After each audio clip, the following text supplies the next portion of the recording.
Alhamdulillahi Rabbil Alamin. Wassalatu wassalamu ala asrafil anbiya'i wal mursalin wa ala alihi wa ashabihi ajma'in. Amma ba'du.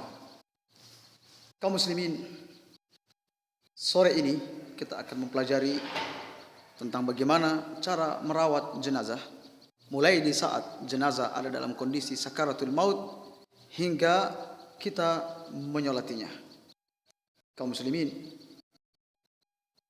sesungguhnya apabila seseorang berada di ambang kematian atau disebut dengan istilah sakaratul maut, maka orang yang berada di sisinya hendaklah melakukan hal-hal sebagai berikut. Yang pertama adalah mentalkinkan mayit dengan mengucapkan la ilaha illallah. Rasulullah sallallahu alaihi wasallam bersabda, "Lakkinu mautakum la ilaha illallah." Talkinkan mayit kalian dengan mengucapkan la ilaha illallah. Mentalkinkan mayit, kaum muslimin, di samping mengikuti perintah Nabi sallallahu alaihi wasallam, juga kita berharap bahwa kalimat la ilaha illallah adalah kalimat yang terakhir yang diucapkan oleh si mayit atau orang yang muhtadir saat dia meninggalkan dunia ini. Rasulullah sallallahu alaihi wasallam bersabda, "Man kana akhiru kalamihi la ilaha illallah dakhala al-jannah." Barang siapa yang akhir ucapannya mengucapkan la ilaha illallah di saat meninggalkan dunia ini, maka dia akan masuk surga. Kaum muslimin, cara untuk mentalkinkan mayit ada dua cara. Yang pertama dengan al-amru, yang kedua dengan cara at-ta'rid. Cara al-amr adalah menyuruh si mayit atau calon mayit untuk mengucapkan kalimat la ilaha illallah seperti ini.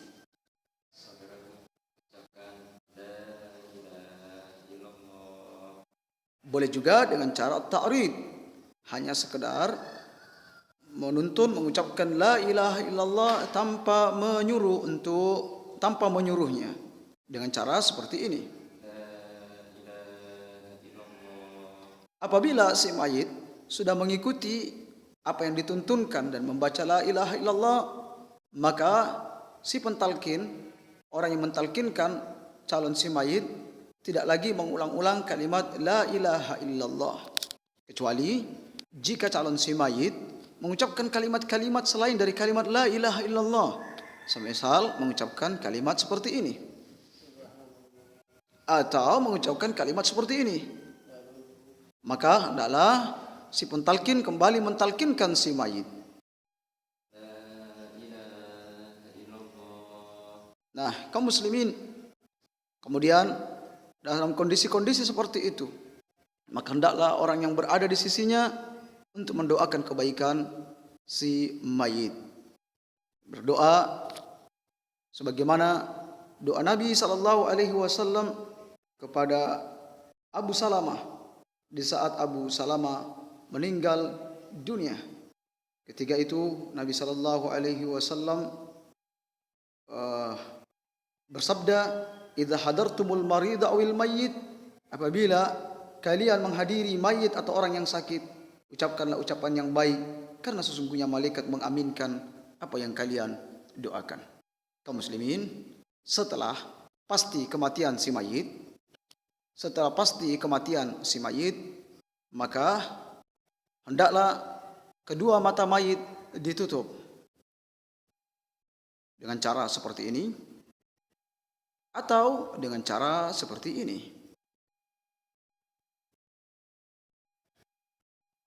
Kemudian Rasulullah sallallahu alaihi wasallam bersabda, apabila Rasulullah sallallahu alaihi wasallam ketika meninggal, tubuh beliau ditutup dengan kain hibarah, yaitu kain yang menutup sekujur tubuh mayit.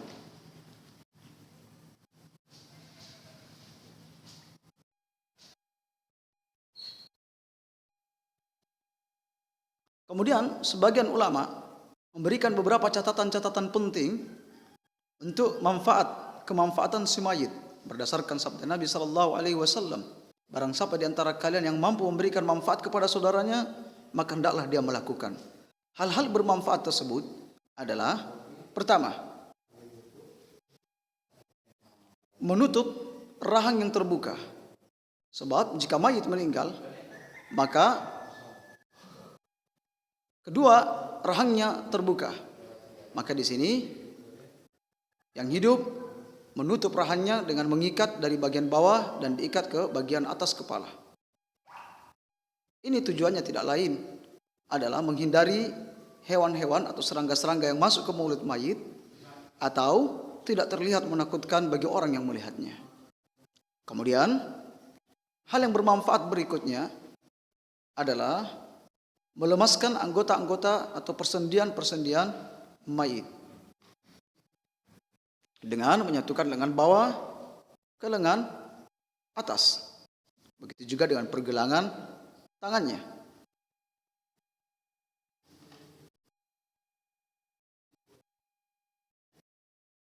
Hal ini dilakukan kaum muslimin untuk memudahkan pemandian, begitu juga untuk memudahkan pengamanan si mayit. Kemudian berpindah ke arah kaki, yaitu dengan cara menyatukan antara betis dengan paha seperti ini.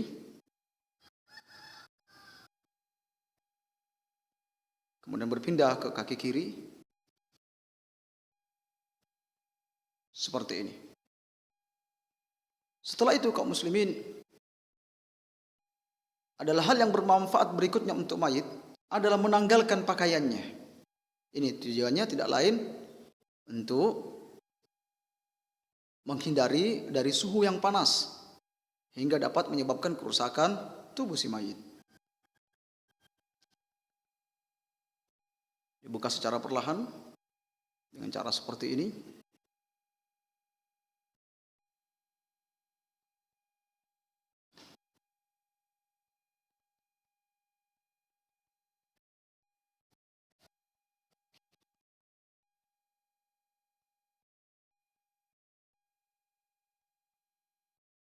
Maksud dari pelemasan yang kita lakukan tadi, agar ketika membuka baju mayit dapat dilakukan dengan cara mudah.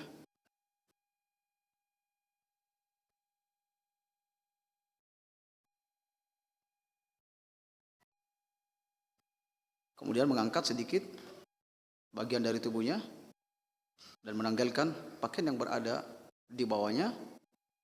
Kemudian mengembalikannya ke tempat semula. Hal bermanfaat berikutnya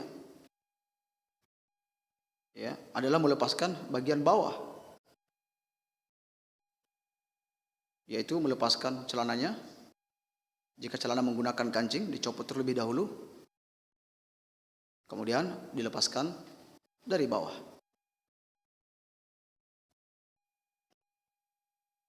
Ya. Kemudian kaum muslimin, hal yang bermanfaat yang berikutnya adalah mengikat atau meletakkan kedua tangan mayit, menyatukan dan meletakkan di atas perutnya. Kemudian diikat. Hal ini dilakukan tidak lain adalah untuk menghindari benturan-benturan yang akan menimpa tangan di saat mayit dipindahkan dari satu tempat ke tempat yang lainnya. Kemudian menyatukan kedua kakinya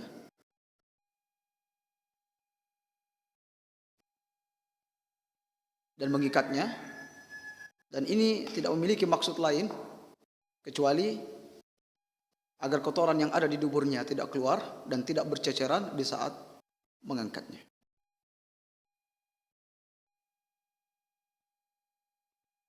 Kemudian kembali menutup sekujur tubuhnya sambil menunggu orang-orang yang ditunjuk untuk memandikan si mayit.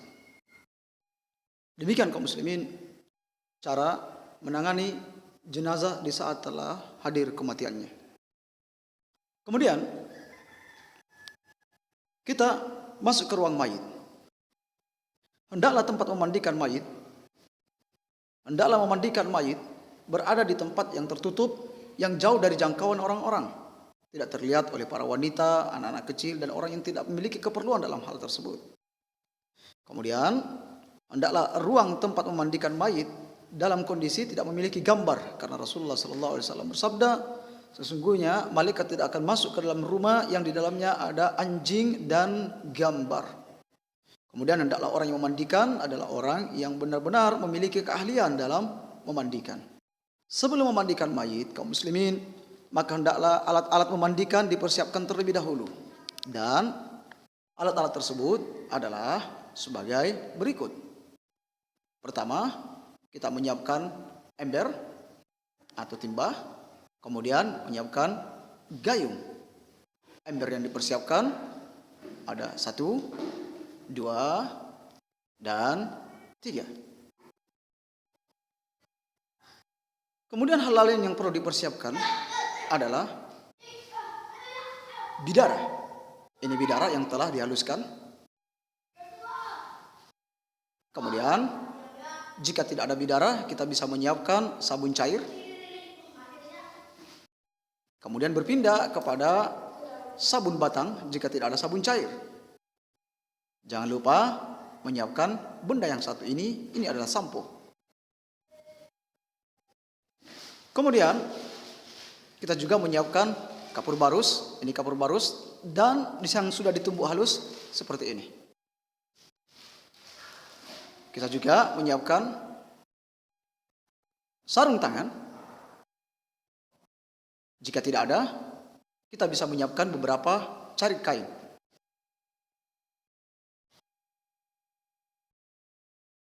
Dan jangan lupa gunting, sewaktu-waktu ini diperlukan. Dan tidak kalah pentingnya adalah kain untuk menutup aurat mayit. Dan terakhir, kita menyiapkan handuk untuk mengeringkan badan mayit. Demikian hal-hal yang perlu dipersiapkan sebelum memandikan mayit. Kemudian, setelah itu kita menyiapkan 3 macam air.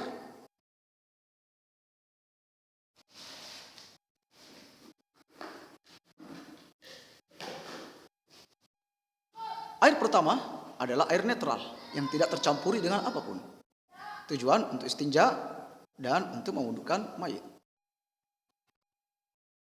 Kemudian kita menyiapkan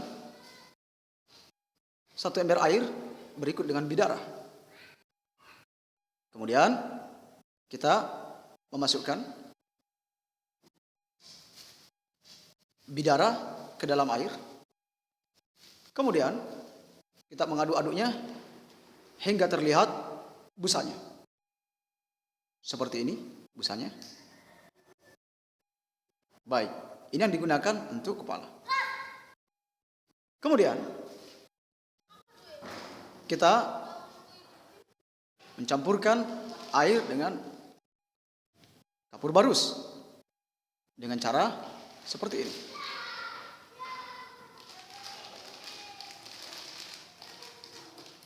Dan ini digunakan untuk siraman terakhir bagi si mayit. Demikian alat-alat yang perlu dipersiapkan untuk memandikan mayit. Saat memandikan mayit, kita membutuhkan 3 orang. 2 diantaranya orang yang memiliki keahlian dalam memandikan sesuai dengan sunnah. Sementara satunya adalah orang dari pihak keluarga atau kerabat yang lalai dan pelaku maksiat. Dengan harapan, semoga dengan menyaksikan kejadian ini, memandikan mayit ini, dapat membuat dirinya bertobat kepada Allah Subhanahu wa Ta'ala. Maka kita masuk dalam proses memandikan mayit. Sebelum memandikan, maka kita melakukan hal-hal sebagai berikut, yaitu mengambil kain untuk menutup aurat si mayit.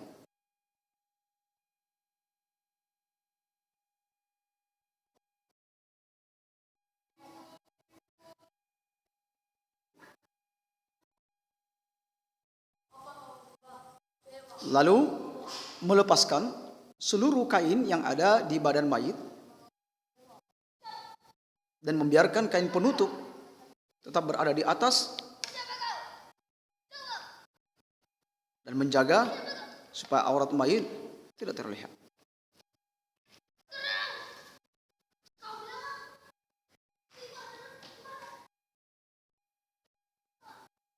Kemudian melepas ikatan-ikatan yang ada.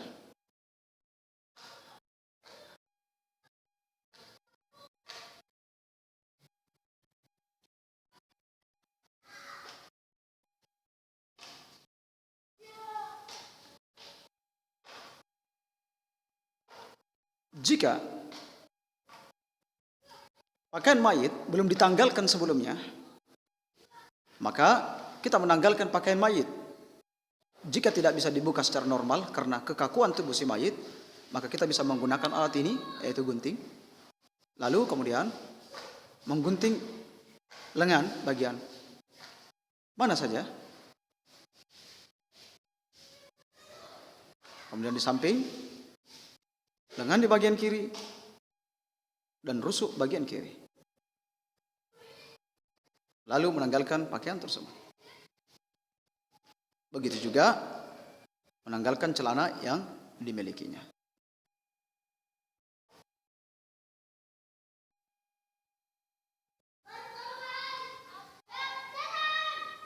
Setelah ini dilakukan, maka kita membaringkan mayit, kita mencondongkan mayit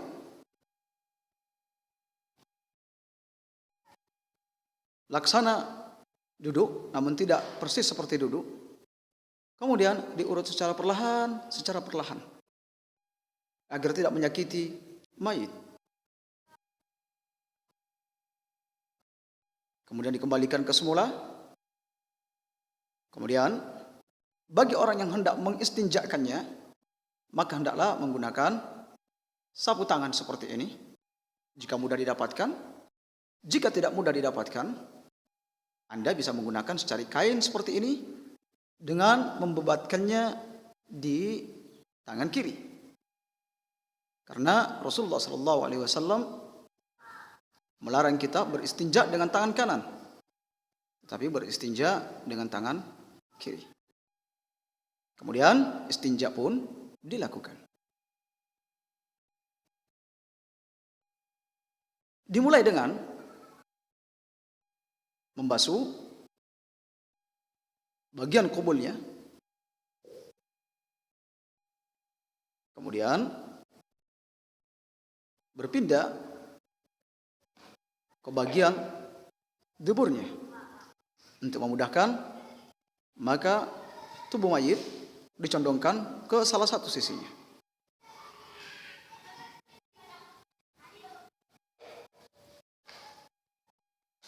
Yang satu menyiram, sedang yang satu membersihkan duburnya.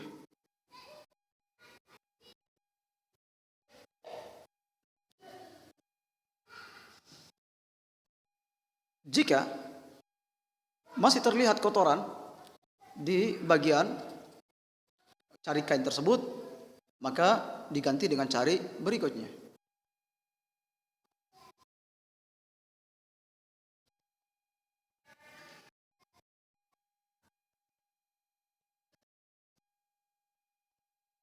Jika ini tidak mudah didapatkan, Anda bisa menggunakan potongan-potongan kain yang ada di rumah. Apa saja yang bisa membersihkan dubur si mayit.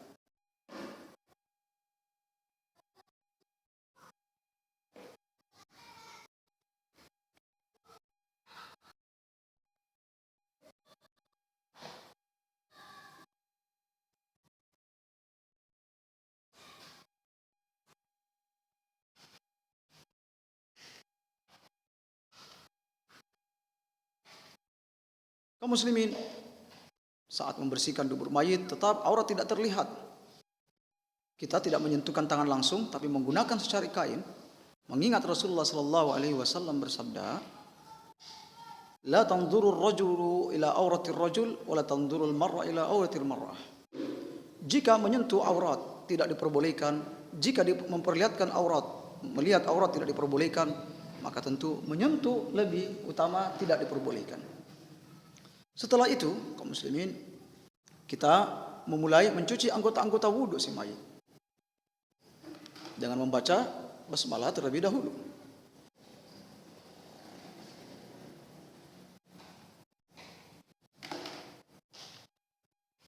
Nabi SAW menyukai untuk berkanan dalam segala sesuatu, termasuk di saat berwudu. Kemudian kita mengambil kapas untuk berkumur-kumur, begitu juga menaikkan air ke hidung. Kemudian ini diperas, kemudian digunakan untuk menggosok mulut sang mayit. Karena sesungguhnya mayit ini seperti rumah yang rusak. Jika dimasukkan air ke dalam tubuhnya, maka dia akan keluar dengan mudah. Lalu berpindah mengusap atau membasuh wajahnya dengan tetap memperhatikan agar tidak air tidak masuk ke dalam mulut dan hidung si mayit.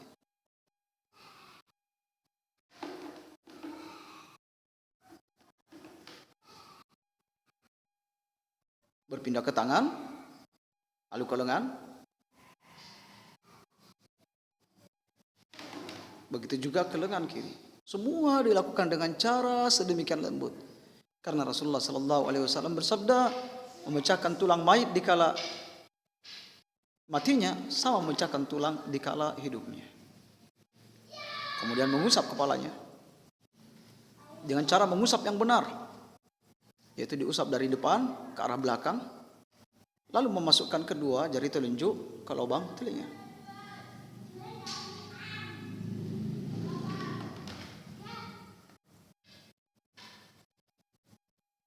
Membasuh kedua kaki,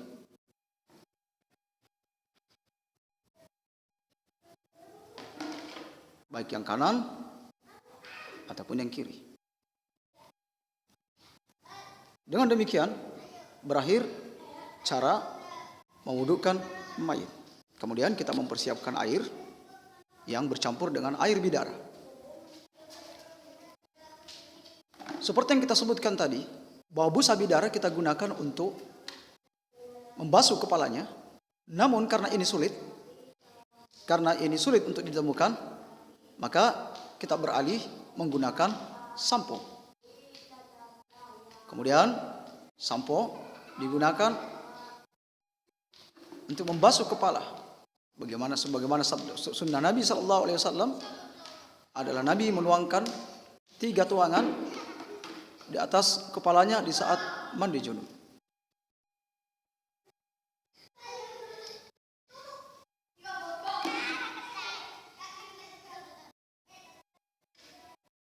Kemudian kaum muslimin, kita berpindah untuk membasuh sisi kanan si mayit. Jika ada kain, sapu tangan, maka kita menggunakan ini dengan maksud untuk tidak menyentuh aurat mayit secara langsung.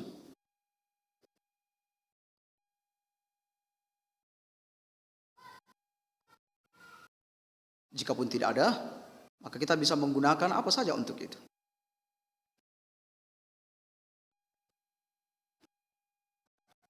Sebabkan karena sulit untuk mendapatkan bidarah, maka kita juga boleh menggunakan sabun seperti ini. Kemudian kita mengeluarkan busanya untuk memandikan rusuk bagian kanan.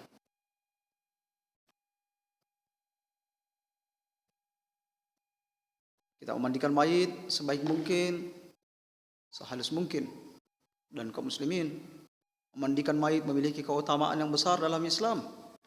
Apabila seseorang mayit dimandikan, seseorang mandikan mayit lalu menutup aibnya, tidak membincangkan aibnya, maka sesungguhnya Allah Subhanahu wa taala akan mengampuni dosa-dosanya sebanyak 40 kali. Tentu ini keutamaan besar.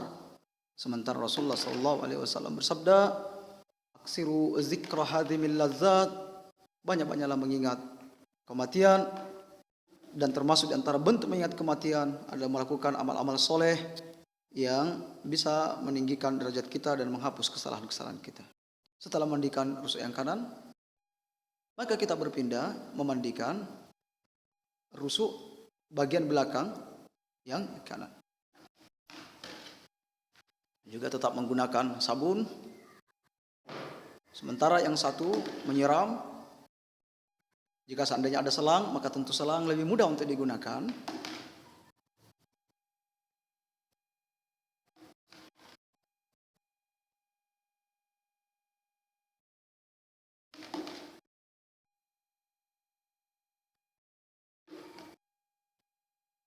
Sudah dikembalikan ke posisi semula.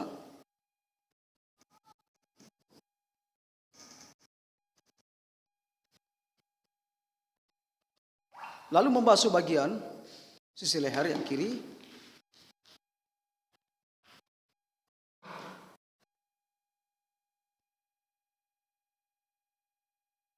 Tangan,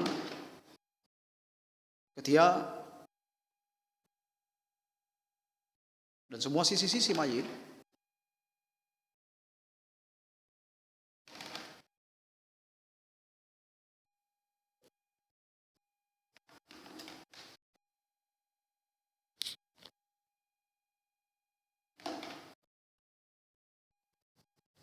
Dan sekali lagi tetap memperhatikan agar aurat mayit tidak terbuka.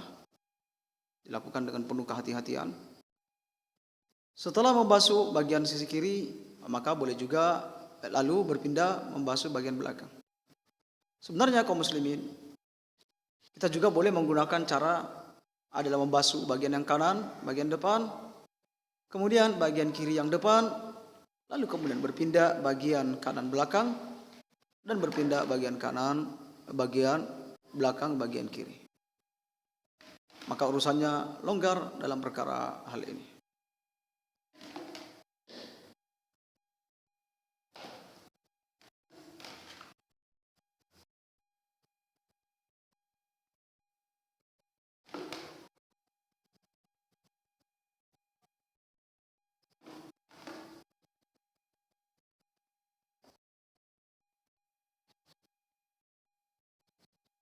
Maka berakhir cara pemandian yang pertama. Kita melanjutkan cara memandikan yang kedua. Cara memandikan kedua sama dengan cara memandikan yang pertama. Tetap menggunakan air yang bercampur dengan bidara. Atau jika tidak, tetap kita menggunakan sabun untuk memandikannya. Dimulai dari rusuk yang kanan,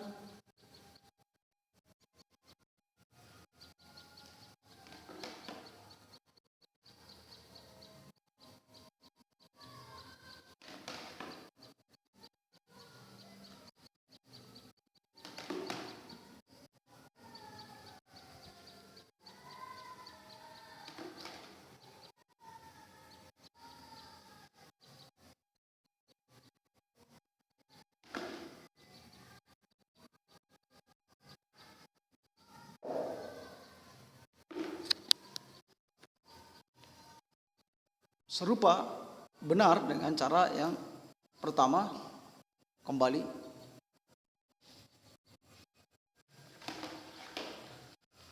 kaum muslimin, mandi mayit ini ada dua cara. Bisa dengan cara menuangkan seluruh air ke seluruh tubuhnya, menuangkan air ke seluruh tubuh, dan ini sudah dianggap cukup. Dan dengan cara sunnah yang diajarkan oleh Nabi Sallallahu Alaihi Wasallam, dan cara ini lebih sempurna adalah melakukan seperti apa yang kita lakukan sore ini.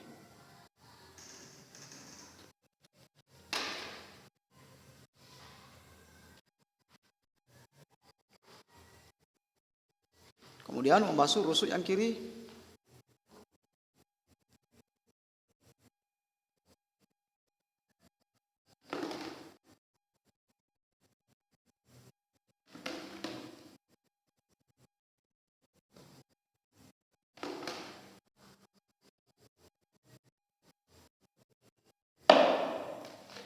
Ini hanyalah sekedar ilustrasi. Sebagaimana Anda ketahui, tentu ini membutuhkan air yang banyak.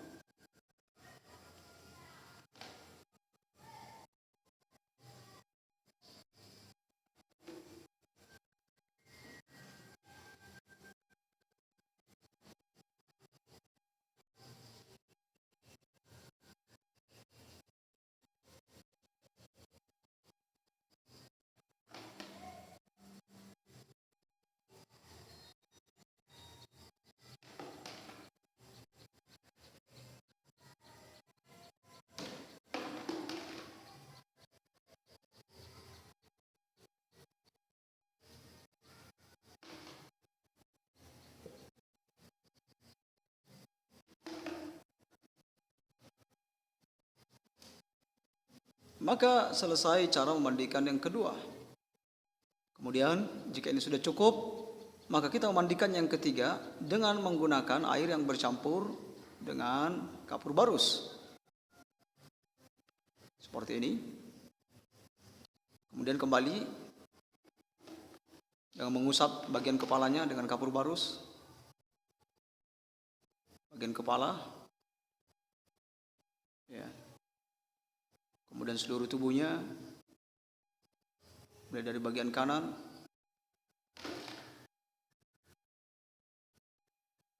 sebagian ulama mengatakan bahwa hanya cukup disiram, tetapi yang benar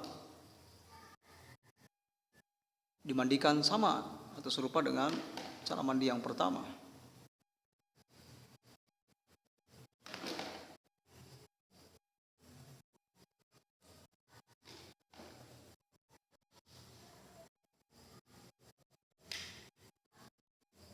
Setelah bagian sisi kanan, kita berpindah bagian rusuk yang kiri, bagian belakang kiri, bagian belakang kanan.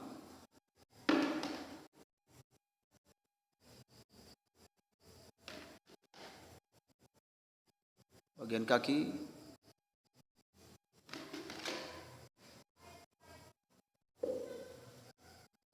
kemudian berpindah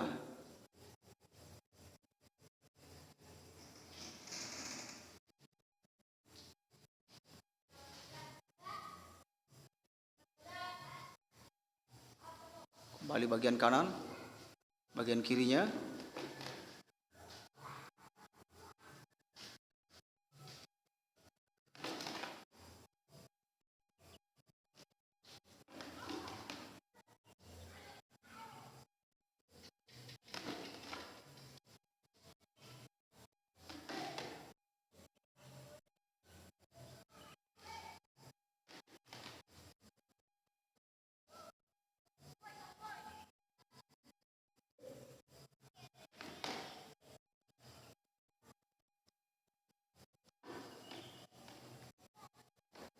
cara memandikan laki-laki serupa dengan cara memandikan perempuan.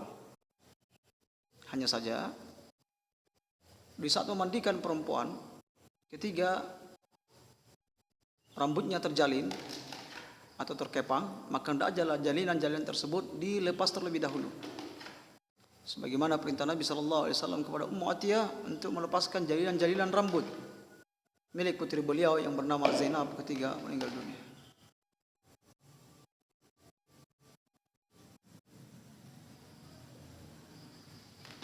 Kemudian jalinan-jalinan tersebut kembali dijalin menjadi 3 setelah selesai pemandian. 1 di bagian sisi kiri, 1 bagian kanan, dan di bagian depan. Kemudian dihamparkan 3 rambut tersebut ke arah belakang. Kaum muslimin, maka selesai sudah cara pemandian yang ketiga. Kemudian kita mengambil alat pengering, yaitu handuk, dengan mengeringkan tubuh mayit.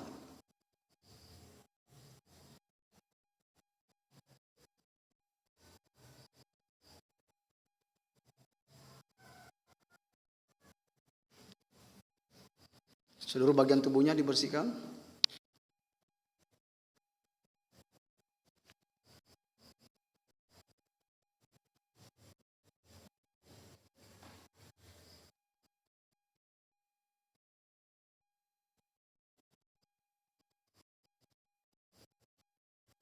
Kemudian membersihkan atau mengeringkan bagian belakangnya.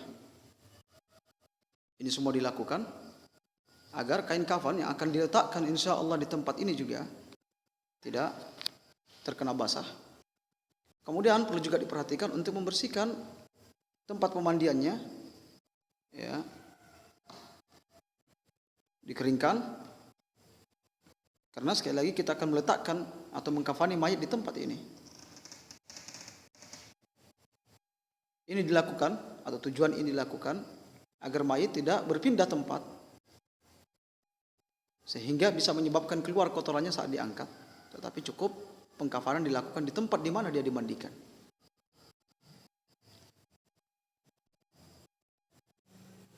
Kemudian rusuknya yang kiri bagian belakang dan membersihkan dipan untuk meletakkan kain kafan. Setelah itu dikembalikan ke semula.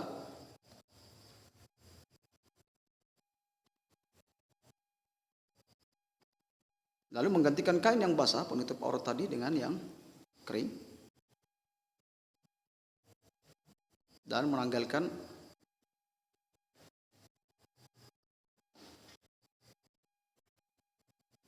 kain basah tadi dari arah bawah. Dengan tetap menjaga agar aurat tidak terlihat.